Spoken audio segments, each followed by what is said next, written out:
Intel Gen 12. Buset dah. Perasaan baru kemarin Gen 11 rilis. Sekarang udah 12 aja, bre. Ya udahlah. Kita lihat apa yang harus kamu tahu sebelum kamu nanti memutuskan upgrade ke Gen 12.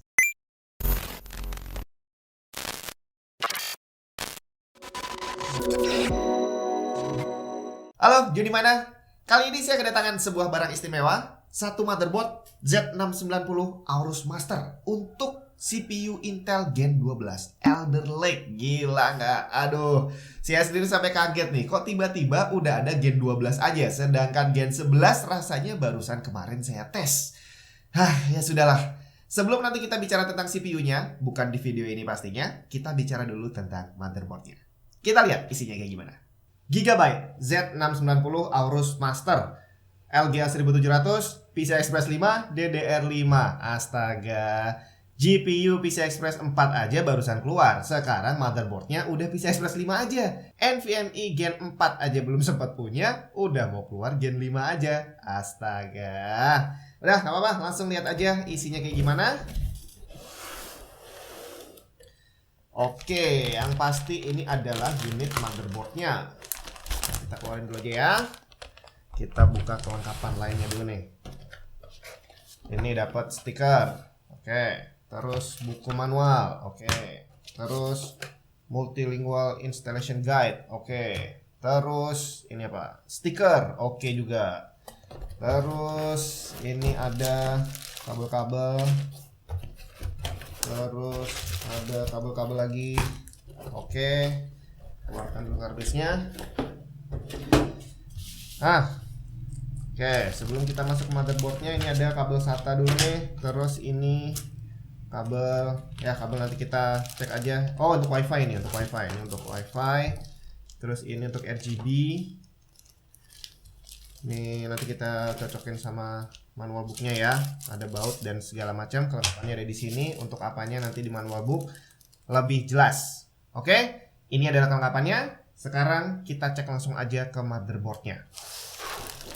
Ini dia Gigabyte Z690 Aorus Master. Secara build nggak usah diragukan lagi. Ini adalah termasuk salah satu motherboard kelas atasnya Gigabyte. Jadi buildnya kokoh banget. Ini kalau diangkat berat banget. Di belakangnya ada backplate yang tebel. Dan di sini ada fin. Ya, ini adalah teknologi baru untuk pendingin VRM yang dipasang oleh Gigabyte di motherboard ini. Ini mantep banget karena dia kokoh dan terasa beratnya lah. Jadi secara performance udah nggak usah diragukan lagi karena ini tebel banget, padet nih dari sini sampai sini nih. Nah, tapi bukan cuma itu aja yang ada di motherboard ini. Yang pasti kita perlu tahu bahwa ternyata soketnya ini udah beda dengan Gen 11, bre. Aduh, kenapa harus beda ya? Yang dipakai di sini adalah LGA 1700 dan untuk saat ini dia hanya bisa untuk CPU Intel Gen 12 doang. Gak usah kaget karena sebelum-sebelumnya juga seperti itu. LGA 1200 kemarin itu cuma bisa untuk Intel Gen 10 sama Gen 11. Itu pun di saat awal rilis di Z490 ya, itu dia hanya bisa untuk Gen 10 doang. Baru setelah itu bisa untuk Gen 11. Nah, ini juga sama. LGA 1700 sekarang ini hanya bisa untuk Gen 12. Tapi kemungkinan nantinya bisa untuk Gen 13 meskipun mungkin harus dengan update BIOS pastinya. Tapi kita nggak akan bicara Gen 13. 12 dulu aja lah ya. Dan ternyata perubahan besarnya bukan hanya di soketnya yang nggak bisa dipasangin CPU versi lama, tapi bisa dibilang hampir semuanya nggak bisa. Aduh, ini nih yang bikin agak sebel nih ya. Ya, tapi mau gimana lagi, namanya teknologi emang harus berkembang. Selain soket CPU yang berbeda, ternyata RAM-nya juga udah beda. Dia udah pakai DDR5. Akhirnya nih, yang ditunggu-tunggu banyak orang. Jadi, walaupun kita excited bahwa akhirnya teknologi baru muncul, tapi di sisi lain kita juga jadi agak gimana ya, nggak bisa cuma sekedar upgrade. Karena untuk bisa berpindah dari Gen 11 ke 12, bisa dibilang kamu harus beli PC total. Karena motherboard, CPU, dan RAM nggak bisa kamu pakai lagi. Harus beli sepaket yang baru. RAM DDR4 yang barusan kamu beli nggak bisa dipasang di sini. Selain RAM DDR5, Z690 ini juga sudah membawa teknologi PCI Express Gen 5. Aduh, semuanya serba baru. Walaupun kalau untuk sekarang bisa dibilang targetnya adalah untuk masa depan. Karena GPU paling kencang saat ini pun masih menggunakan PCI Express Gen 4. Tapi dia sudah Gen 5. Sedangkan untuk storage-nya sendiri, NVMe yang terpasang di sini belum Gen 5. Jadi Gen 5-nya tadi hanya bisa dimanfaatkan oleh GPU. Dan untuk storage-nya masih memanfaatkan speed Gen 4 dan Gen 3. Oke, sekarang kita langsung cek aja manual book-nya. Jangan dibuang, harus kamu baca dulu. Jadi jangan sampai kamu nanti beli prosesor, beli RAM yang ternyata nggak disupport sama motherboard-nya. Sayang banget kan? Nah, kita pastikan aja untuk product specification-nya. Dia LGA 1700, support Intel Gen 12. Dan di sini spesifik disebutkan adalah Core i9, Core i7, dan Core i5. Jadi kalau kamu mau beli nantinya, kamu minimal beli Core i5. Jadi kamu bisa bayangin aja berapa duit yang harus kamu keluarkan untuk masuk ke Gen 12 ini. Jelas, nggak mungkin murah karena ini adalah teknologi yang baru banget. Cuma semoga aja nanti saat Core i3 dan CPU di bawahnya keluar, motherboard ini juga bisa support dengan update BIOS pastinya. Sekarang untuk memori supportnya, di sini tertulis DDR5 4800 dan 4000 MHz. Ada 4 slot yang jalan dual channel. 4000 dan 4800 MHz ini di sini nggak disebutin sih apakah dia XMP atau defaultnya, tapi harusnya sih default. Karena DDR4 saat ini yang paling tinggi bisa sampai 5000 dengan overclock. Jadi DDR5 4800 minimum itu udah make sense banget. Jangan salah ya, walaupun kita lihat sekarang ini kencang, ini DDR5 4800 ini adalah DDR5 yang paling lambat pasti karena dia adalah generasi pertama. Sama seperti DDR4 waktu itu paling lambat adalah 2133 dan sekarang bisa sampai 5000. Jadi tidak menutup kemungkinan setelah jalan beberapa tahun RAM DDR5 nanti bisa mencapai speed 10.000 MHz. Asik banget kayaknya. Dan untuk CPU sama RAM ini, kamu nanti kalau misalkan udah beli motherboard ini, kamu harus rajin-rajin cek di websitenya Gigabyte pastinya. Karena kalau ada prosesor baru keluar, ada RAM dengan speed yang baru keluar, siapa tahu dia bisa support dengan update BIOS. Oke, sekarang kita lanjut ke onboard graphics-nya. Onboard graphics, kalau memang CPU kamu punya iGPU, itu di sini udah tersedia satu DisplayPort 1.2 yang bisa mensupport resolusi maksimum 4K 60 Hz. Cuma ya kita lihat apakah nanti iGPU yang terpasang di Intel Gen 12 apakah sudah bisa dipakai untuk ngegame dengan agak layak gitu ya, atau masih sekedar ada doang.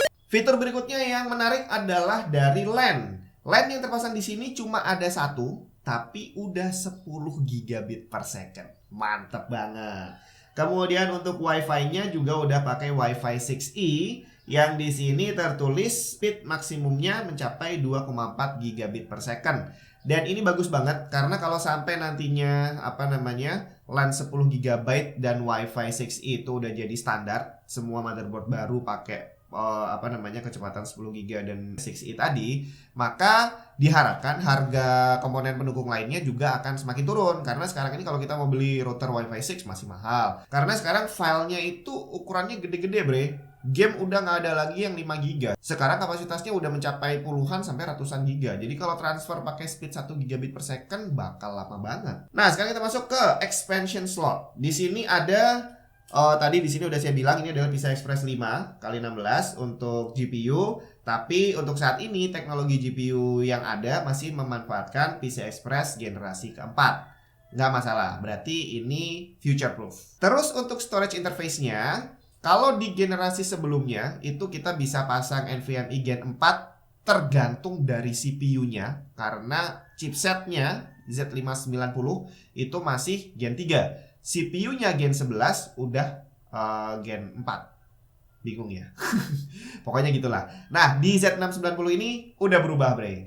Chipset Z690 udah bisa menjalankan NVMe Gen 4. Mantep banget. Jadi di sini ada berapa nih? 1, 2, 3, 4, 5. Ada 5 slot NVMe itu yang bisa jalan Gen 4 semua kayaknya. Oh enggak, cuma satu yang jalan di Gen 3.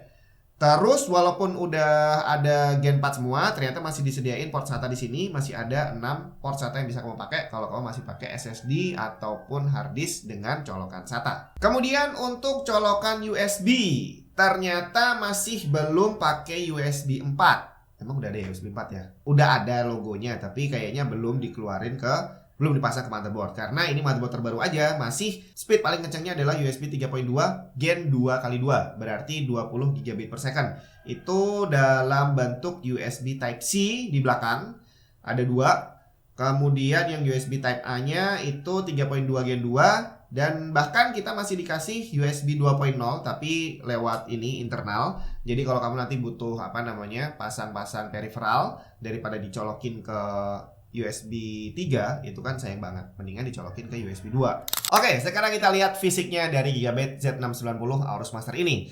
Ada banyak banget hal yang menarik di sini. Dari yang pertama, ini power pin untuk CPU ya nggak terlalu baru sih ya, karena di generasi sebelumnya udah ada yang pakai 2x8. Ini nggak harus dipasang, di generasi sebelumnya nggak harus dipasang dua-duanya. Kamu pakai 1x8 aja masih bisa jalan, kecuali kalau kamu nanti berencana untuk overclock tinggi, baru mungkin biar lebih stabil pasang dua-duanya. Dan untuk power consumption dari bocoran yang udah ada, harusnya Gen 11 dan Gen 12 nggak terlalu banyak berbeda. Jadi kalau kamu masih pakai power supply yang cuma punya 8 pin, masih bisa dipakai harusnya. Kemudian ini nih, tadi yang menarik banget adalah cooler VRM heatsinknya. Itu massive banget, ini berat banget, dipegang aja udah kokoh banget. Dan dari atas sini sama samping sini itu full. Jadi kamu nggak usah khawatir VRM-nya bakal panas, karena dengan cooler seperti ini harusnya udah lebih dari cukup. Terus di sini ada heatsink untuk NVMe yang tebel banget, dan ini adalah wajib hukumnya kalau kamu nanti pakai NVMe Gen 4 dan akan aktif kamu pakai sebagai sistem. Karena Gen 4 itu panas banget, lebih panas daripada Gen 3. Jadi walaupun ada beberapa port yang support Gen 4, tapi untuk SSD NVMe yang bakal kamu pakai untuk sistem atau untuk main game secara aktif, pasanglah di sini yang ada heatsink tebelnya, karena bakal panas banget. Terus yang menarik lagi adalah dari audionya. Dia menggunakan chipset dari ISS, dan ini adalah chipset yang mantap banget. Jadi soal audio dari Z690 Aorus Master ini gak usah diragukan lagi. Satu lagi yang unik dari motherboard ini adalah penempatan tombol power dan resetnya. Tombol power ada di atas sini nih, bentuknya bulat lucu di sebelahnya di bak LED ini. Terus tombol resetnya itu ada di bawah, ada di sini. Dia lebih kayak tombol emergency aja. Jadi tombol powernya mewah banget, tombol resetnya minimalis banget. Nah, yang menarik adalah tombol reset ini ternyata bukan hanya berfungsi untuk reset. Ini bisa kamu rubah menjadi tombol dengan fungsi lain, dan pengaturannya bisa kamu lakukan lewat BIOS. Oke, apalagi ya?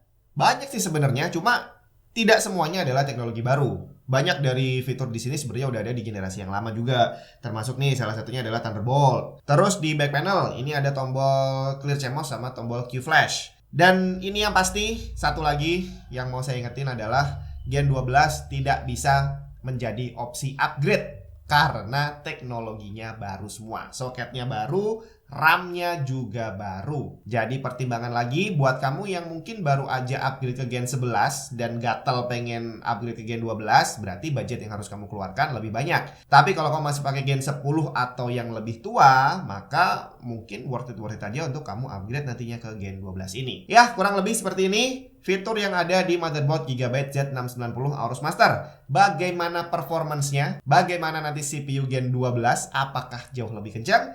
Kita akan tes di video selanjutnya. Jangan lupa kamu subscribe dulu dan aktifin notifikasinya, biar nanti waktu video testingnya keluar kamu gak ketinggalan. Sampai ketemu di video selanjutnya.